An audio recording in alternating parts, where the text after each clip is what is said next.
I was on Wattpad with friends on today. Always like it. Just pulling it so late.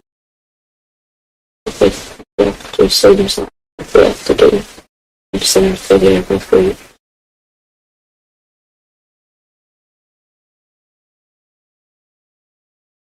The rest of the story I might have to pause.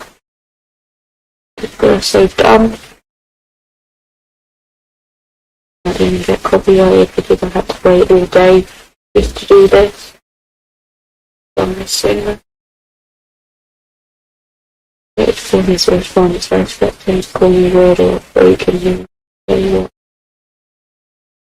I hope this is the rest of the story and not what we've read already. Yet, saying actually autism has been the very vein of my existence. It's always mattered, that's why nobody liked me.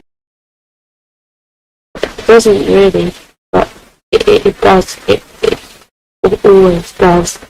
The reason I've been treated like an alien since grade school, the reason I never had any friends, got to ignore the reason I had this embarrassing process, the reason my parents probably left. Doesn't to me feel proud. Now I feel bad. I had no idea he had a condition. Somebody really should have told me instead of letting me look like an angel.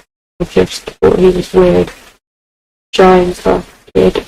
I knew you judged me when you first. I knew you judged me when you first met me, he mumbled, trying to make eye contact. No, I didn't. I lied, looking anywhere but his face.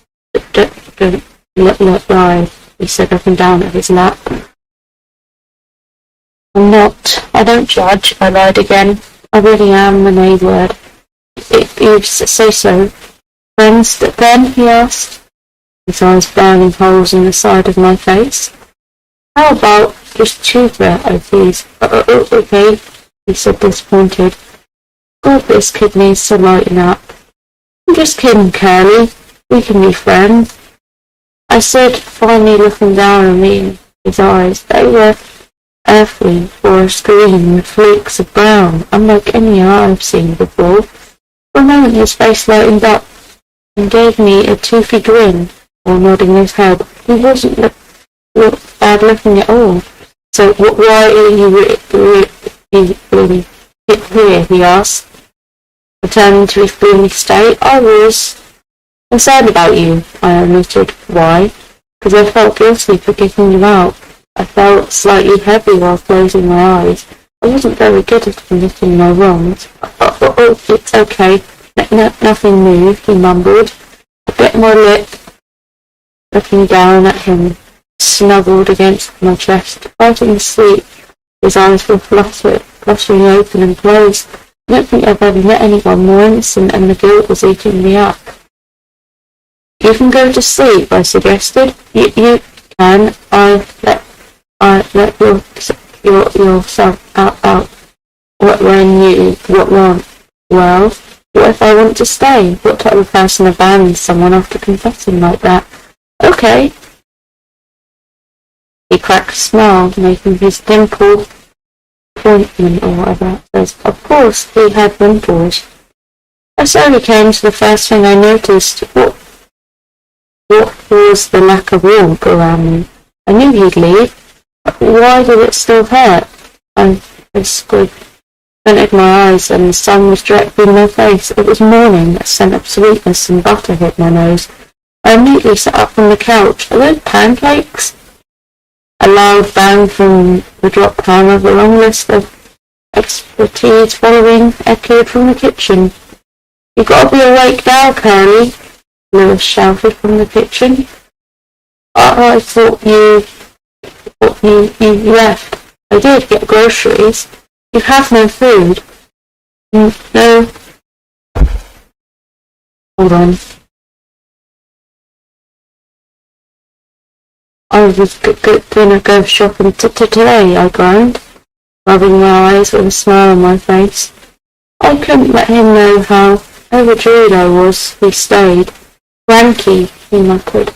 I slowly stood up and stretched while walking over to where he was by the stove. He was wearing his same outfit from yesterday, with messy hair, but he still managed to look so charming and handsome. He was flipping pancakes in one pan while cooking eggs in the other. I smelled a hint of meat, and I peeked down to look in the oven to see bacon sizzling. "Is this all edible?" I joked, to try and hide my joy. He was cooking for me.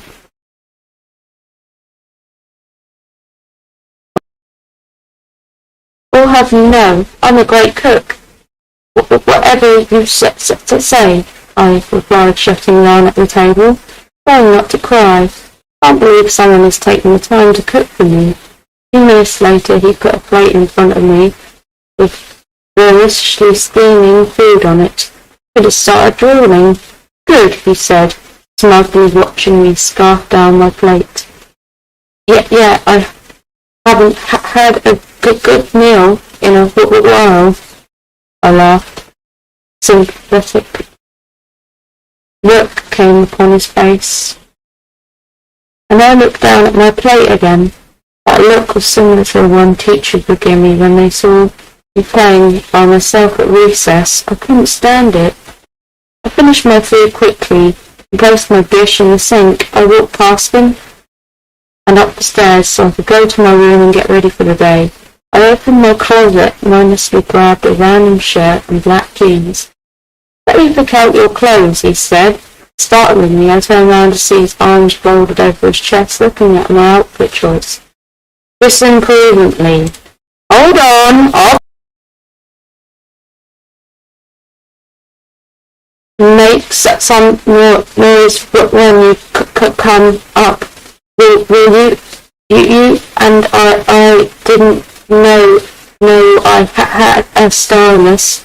"Well, now you do. Move over," he said, scooching me aside, peering in my closet. "I see food shopping isn't the only type of shopping you need to do." He mumbled and rolled my eyes. "I only went from home to school. I had no need for nice clothing."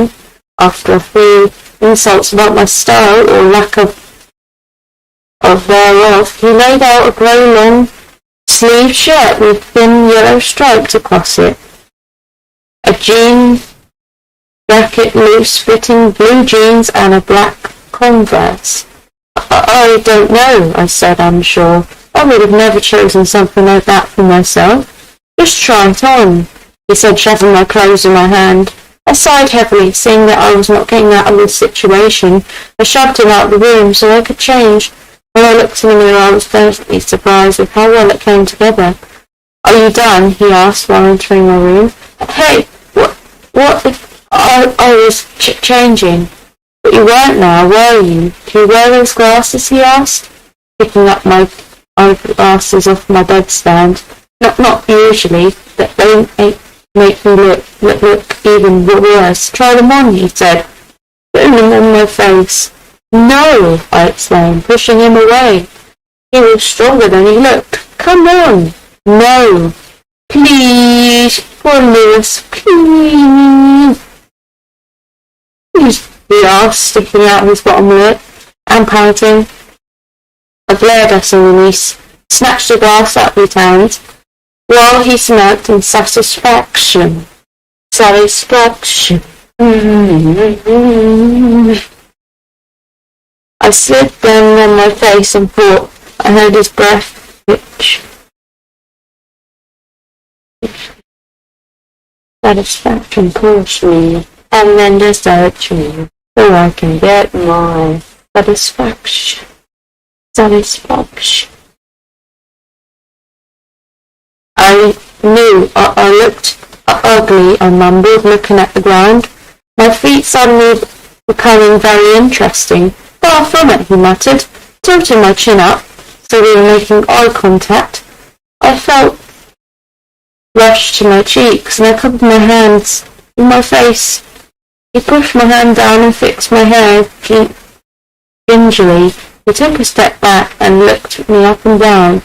"Oh," I blushed endlessly. "You look great." "Thanks." Thanks. Let's go. I'm driving you to school. As long as I don't die on the way there. No promises.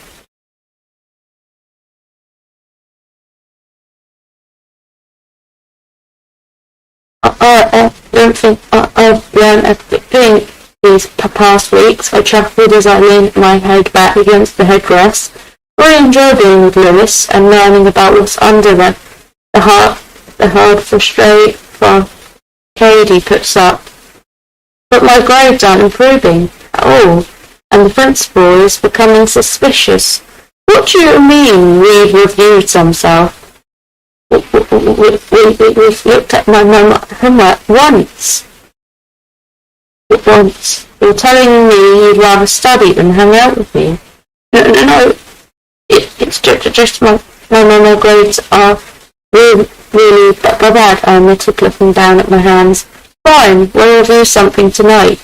So can you stop pouting now? He said, pulling into a parking spot towards the back of the school. I always wondered why he chose to park far away when we were open spot available on the front, but I was afraid of the answer.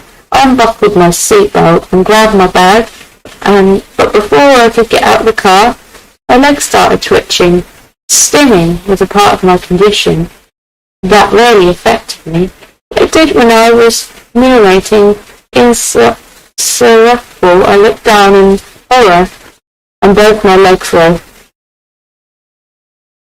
And I knew that what was about to follow. My head began twitching to the side, and my hands were balled up in fists, so tight my knuckles were turned white. Are you okay? Lewis asked, staring at me uneasy. Yeah. It'll be over soon. I closed my eyes and tried to breathe deeply, while releasing the tension from my whole body. Eventually my body settled down and I opened my eyes to look at Lewis. You're okay now, he said, wiping the tears. I didn't even notice I'd fallen. You're gonna let me now, I whimpered. This would definitely be the last straw to drive me away. You can't get rid of me, so stop asking. He chapped and pinched my cheek. Sorry, I whimpered. This is so much more embarrassing than stealing publicly in front of people I don't know. You don't need to apologise. It's all right. No, it's not. It's weird and strange, I sniffed. It wasn't that bad, and it's not like you could help. Don't cry anymore, he said, while ruffling my hair. Are you ready to go now, Curly? It's Harry, I mumbled, while throwing my bag over my shoulders and rubbing my eyes. Do you prefer hairball, or maybe bushy? What? Not just Harry, I laughed. Of course I didn't mind the nickname, but I could never admit that. Because I like it now, let's go, he said, climbing out of the car.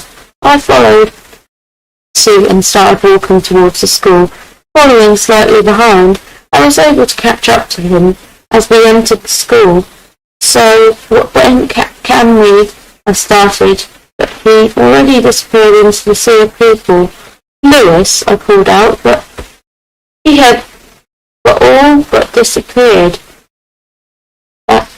This was expected, though. He would drive me to school, but then I wouldn't see him for the rest of the day. I couldn't blame him, though. I wouldn't want to be seen with a freak, either. I feel a bit guilty, but I was glad to get away from him. I mean, the body twitching thing took me by surprise, and I wasn't exactly sure how to act. Luckily for me, us going our separate ways has been my routine for these couple of weeks. I do spy on him during my free time sometimes, only out of curiosity. Hey, I heard a familiar voice from behind me. I turned around and saw Zane leaning against the lockers, smiling at me. You're finally back from suspension? It's about time, I smiled back while dabbing him up. I know you missed me. You wish I missed that ugly face of yours, I laughed while closing my locker. Hold on. Now, look at this kid. Isn't he the one that stutters? And of course he was pointing at Harry, who was slumbering in the halls alone. Just my luck. He looks like good entertainment for today. He smirked, beginning to walk over. Wait, I yelled, grabbing his wrist. And he looked back at me confusedly. What about this kid? Oh yeah, this kid over here looks like he needs a good beating, I said, directing his attention to some other random guy. Nah, I want to talk to this one. He'd be a cute twink if he wasn't such a freak, I muttered, walking away from me. Irritation rose within me, and I sighed loudly. I shouldn't even get involved. I should just walk away, but my feet were moving towards the scene. Zane grabbed his shirt and pushed him up against the locker. Lewis, help, he whimpered, looking at me with desperation. Desperation. She's looking for Mr. Right. Wanted me to be that guy to her. It's desperation. So I did get to the side of her. It's desperation. He looked absolutely helpless. How could you be so helpless? Yet my feet were stuck on the floor. How did he know your name? Are you friends with this weirdo? Zane snickered. Think fast. No, I tutor him sometimes, I muttered fearfully. Pain washed over Harry's face as he glared at me. Yeah, he only tutors me. You think I'd be friends with that coward? He groaned in Zane's face. I noticed how he stutters twice in a sentence. I wish I could tell him that I was proud. Watch how you talk around my friends, Zane snarled back, slamming against the locker again. I wanted to reach out and stop him. I wanted to say something again, but I was frozen. Get off me, Harry yelled, pushing Zane off of him. He threw a left hook at his cheek, causing him to stumble and fall on the ground. Zane sat up in shock and brought his hand to his mouth, which was dripping with. The crowd murmured in disbelief while clearing out to avoid getting into trouble. I looked at Harry. I'd never seen him so infatuated. It was a little scary, but also attractive. He quickly walked away from the scene. I was able to control my body again.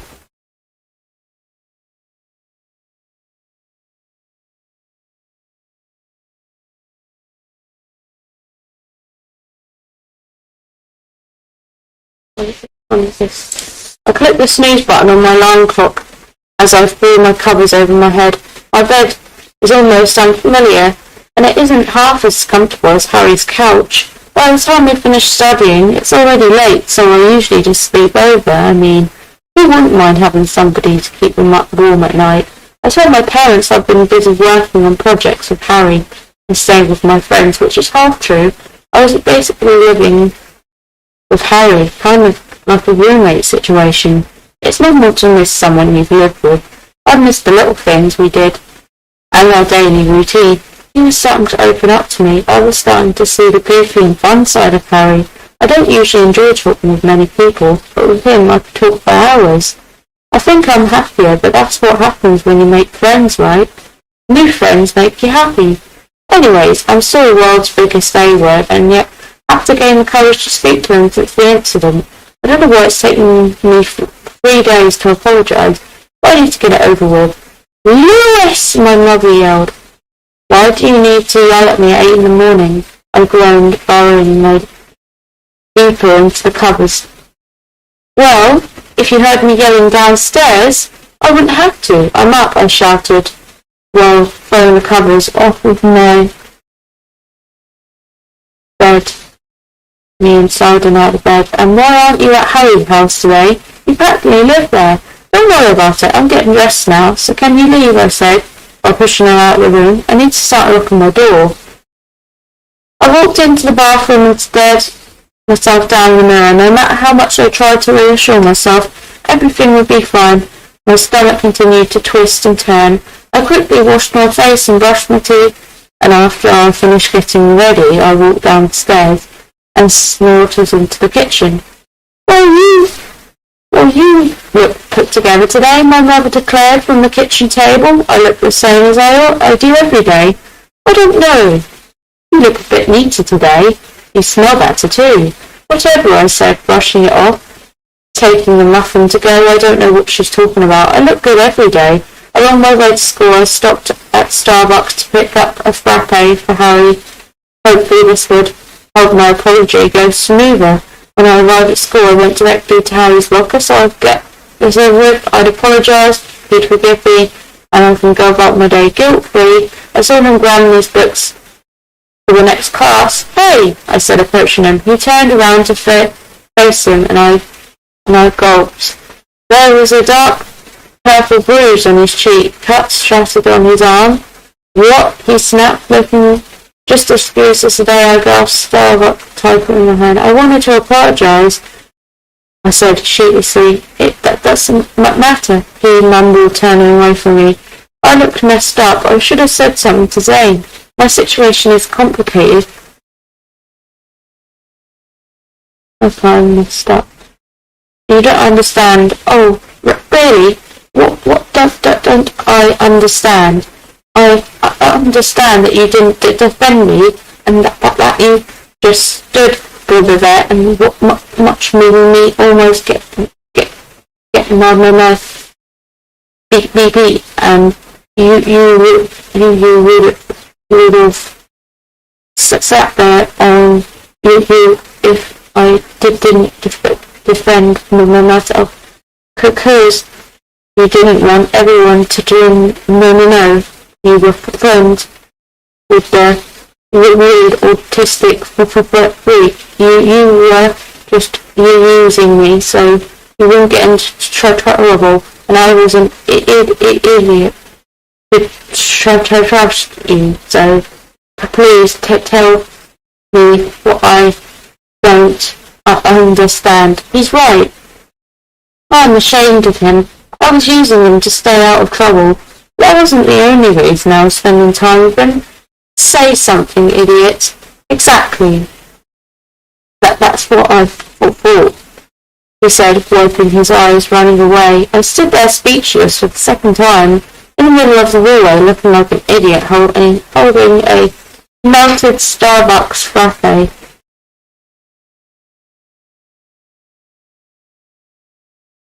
The thought of going over to Harry's to apologise ran through my mind constantly. Usually I'm not the one to shy away from confrontation, but for some reason all my confidence shrivels up at the thought of having to face him.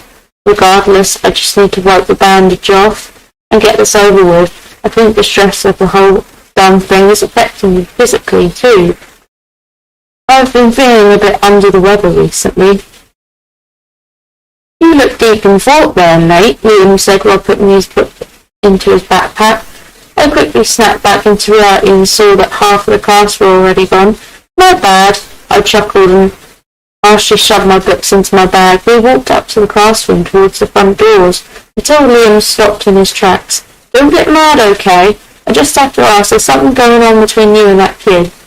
he says, avoiding my eyes. I felt my face instantly heat up, and irritation grow. Why would you ask something so ridiculous?" I snapped. I said, "Don't get mad, I'm not the only one wondering either." The others were curious too. "What would make you think there would be anything going on?" I said.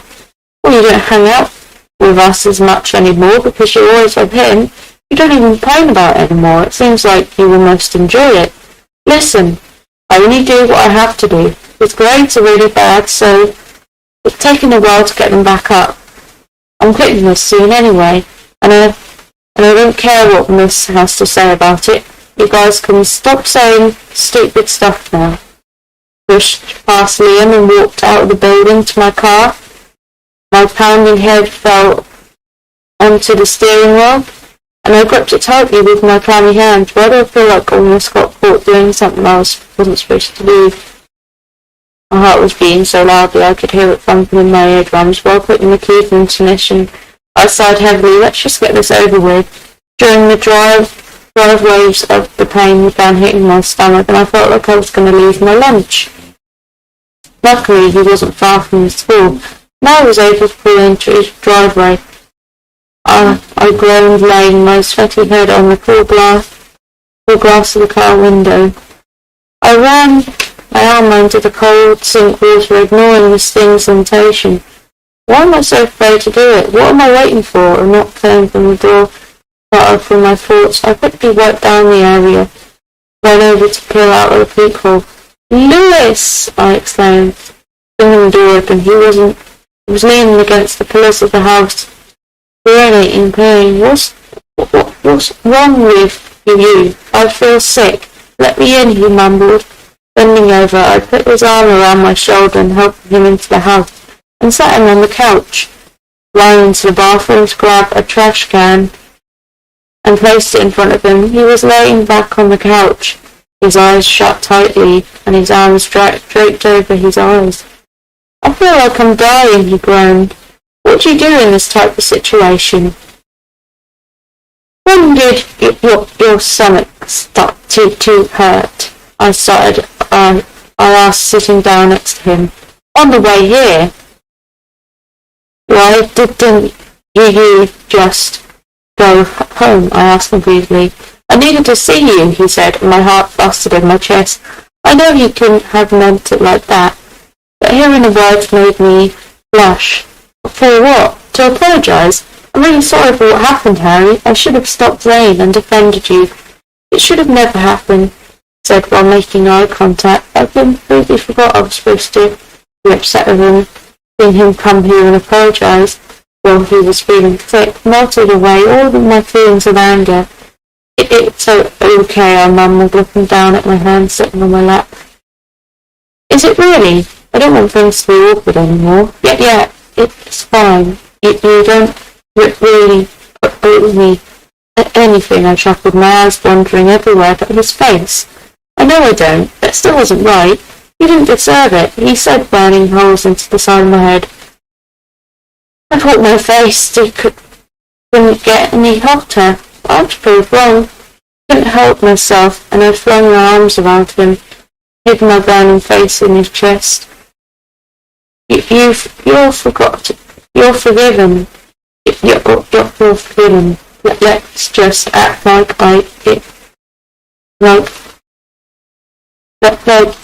it didn't happen, I mumbled. What was happening right now? Every word he said felt so intense. I felt him wrenching pain. I immediately sat up. Are you okay? I asked. And wow, his face was really close to mine. How is his eyes so blue? Sorry, I nervously chuckled and began to adjust myself so I wasn't leaning all over him like a weirdo. Don't worry about it, Curly. He lightly smiled at me once again. My heart busted in my chest, so tired someone saw the smile on my face. I missed him.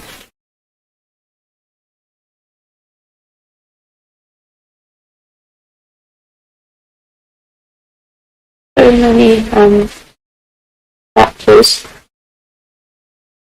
How long have I been going for? Nearly 30 minutes. I don't know if I should stop or not. I'll probably end up forgetting that I'm on chapter 10.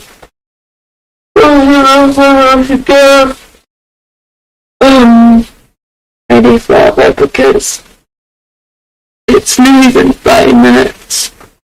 Maybe I could have done it for longer if I didn't have to keep pausing every 5 minutes, thinking that I'm going to get interrupted when I didn't. But anyways, thanks for watching this video. I'll speak to you guys in the next one. Bye! Me too,